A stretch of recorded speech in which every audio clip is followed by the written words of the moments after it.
Well, hey guys, what's up? What's happening? What is you doing? Where are we going? What's going on? Anyways, you'll notice I'm out in the middle of a dirt field somewhere. And for those of you who's followed me for a number of years, you know that I've been flying my RC planes at an airport. Matter of fact, this airport right behind me for close to 15 years. And I have flown everything. In that 15 years, I've flown everything from 60 millimeter to 120 millimeter jets, warplanes, modern, experimental, quads, everything. And for 15 years I've loved it, don't get me wrong, but it's getting a little boring. So what am I going to do now? Well, what I'm going to do now is I'm going to start doing a thing called off-air flying, which means, or off-airport flying, OAF, which basically means bush pilot, RC bush pilot. I'm going to find spots that are you wouldn't normally fly an RC plane at. Now these RC planes are going to be a little different. I've modified a couple of them. They're basically going to be short takeoff and landing, STOL, stall, or STOL as they call it. And basically the idea is to go out to some of these places, fly these planes, and have a little bit of fun in the dirt.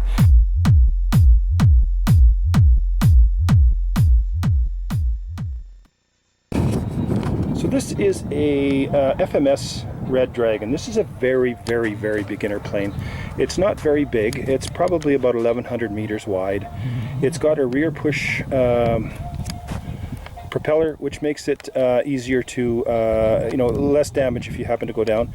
It's very light, as you could tell by the wind was pushing it around. The wind's pushing it around right now. But this is the company that makes it, FMS. So what I've done to this, I put in a bigger motor and a bigger speed control, so it'll get off the ground quicker, and I put bigger wheels on it, but I might go to a little bit bigger wheel yet. But I have to be careful with that because the more weight I put on it affects how the plane flies. So this is going to be one of my off-airport STOL short takeoff and landing planes, and again it's the FMS Red Dragon.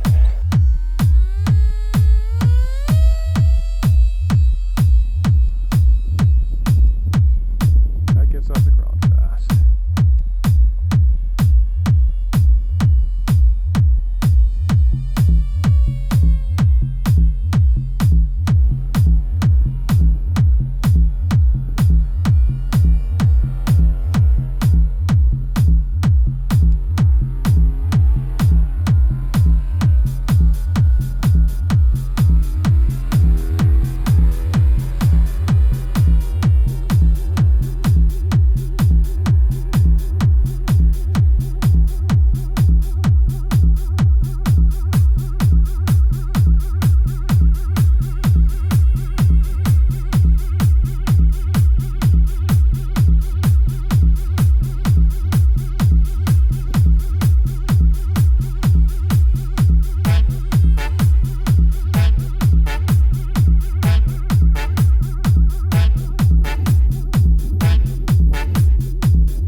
So here we have the Park Zone Super Cub. This is a very old plane. This plane came out about 12, 13 years ago. And I haven't done much to change it other than the fact that I've worn out a couple gearboxes and had to repair the wing, but I got enough parts there to repair this thing 100 times. I put on a bigger set of wheels. Those are wheels off of a Thunderbolt. A Thunderbolt. And just give it a little bit more clearance. It's a 3-channel, again, a very beginner plane. It's only 3-channel, there are no ailerons, and everything happens back here on the tail feathers. So this is a very beginner plane, but it's fun to fly, and it's a little lighter than it should be, but I'm looking for light and quick takeoffs, and you could tell by the flight that it gets off the ground very quickly. But the wind tends to buffer this guy around a little bit, but he's still a lot of fun. And this is a Hobby Zone or Park Zone, same company, and this is the Super Cub. Very enjoyable to fly. This is what we call a high wing. So let's see what else we got, if anything.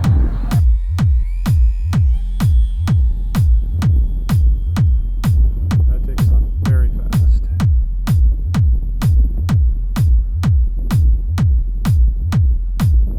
These are a little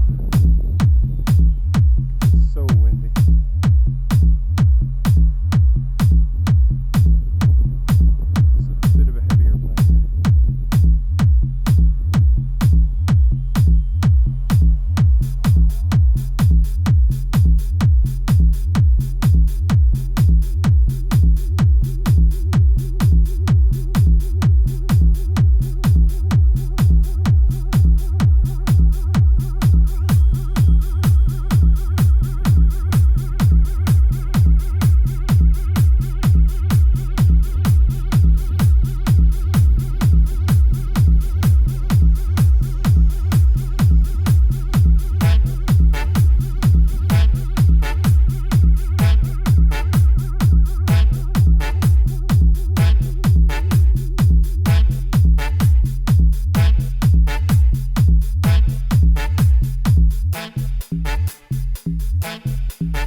And this, my friends, is the very, very reliant Stinson Reliant.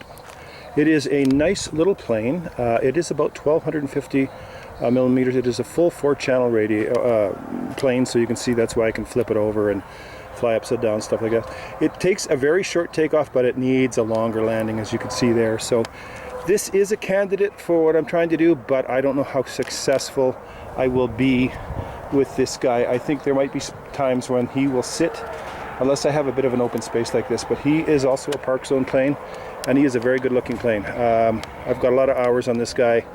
I've had him for about 10 years, but very enjoyable to fly. So yeah, pretty cool.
So this is what I do my filming off my head with, and this is the Ion Air Pro.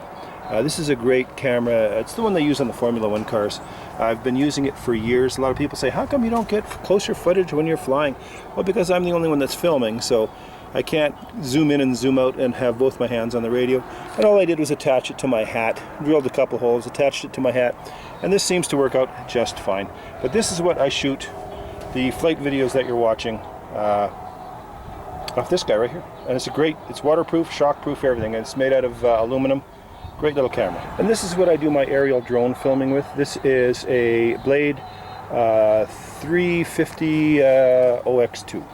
And that is, I use that little older Hero 2, which works just perfectly for me. I don't really need to go anything better at this point. And that's what I fly my drone with, is this beautiful little Blade. It has return to home, it has GPS, it has an altimeter, the whole bit. I can set up GPS waypoints, the whole bit. This is a nice, it's older, but it's still very effective. It's a QX2, sorry. But it's very effective for shooting my my spot shots and showing you where I'm at. And I'll be using this a lot more. I haven't really brought this out in a number of years. Everybody loses their collective minds when you bring out a drone. They think you're about to be a terrorist or something. So yeah, this is a great little setup. And that's pretty much everything that I use when I'm filming, whether I'm filming this off airport or at airport. So pretty cool stuff. And this is a friend of mine named Jeff. He is a paraglider, and he also has an airplane that he flies, but he loves to glide around and have some fun with this thing. And here he comes. Maybe we'll get a wave out of him. There he is. Fly on, Jeff, fly on. There he goes. He's flying a lawnmower with some laundry on the end of it. Always something happening around here. There he goes.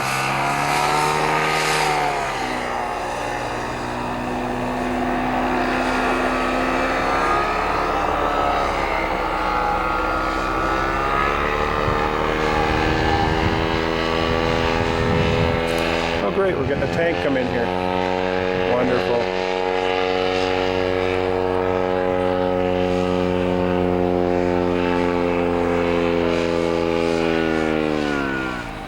What a beautiful way to spend a September night, flying RC planes and watching people fly their parachutes.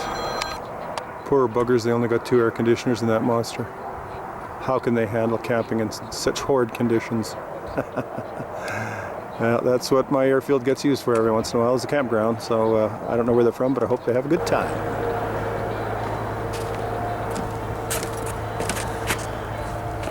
So that is it, guys. Hope you enjoyed that. This is the first little bit of off-air flying that I'm going to be doing, or off-airport flying I'm going to do with these planes. And we'll continue to keep doing this and see if it's something we want to do, or just kind of a pipe dream. But anyways, thanks for flying with me, and thanks for coming along for a little bit of RC flying, cowboys. And we'll catch you guys on the next one. See you later. Bye-bye.